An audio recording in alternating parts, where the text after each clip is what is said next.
One thing most players wonder in Red Dead Redemption 2 is, all of the money that you make as Arthur Morgan, what if you could transfer all of that to John Marston? Well, today I'm going to show you two ways by which you can do just that.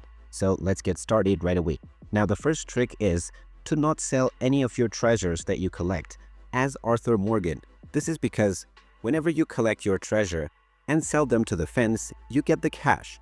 But as you know, the cash will not be transferred to John Marston, so it makes much more sense to just keep the treasures and not sell them till the end of the game. Because as you know, after the game's epilogue, you will have all of Arthur Morgan's items anyway. Now the second thing that you can do, if you have already sold your treasures and collected your cash, is that before starting the very end mission of Arthur Morgan, you will need to go to the Aberdeen Pig Farm.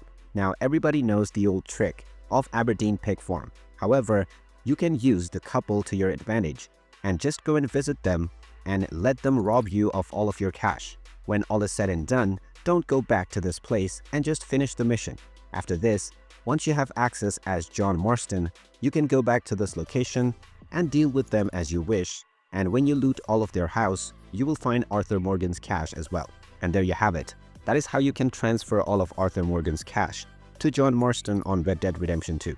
If you find this video helpful, don't forget to hit that like button and subscribe to our channel for more useful tips. Thanks for watching, and I'll see you again in the next one.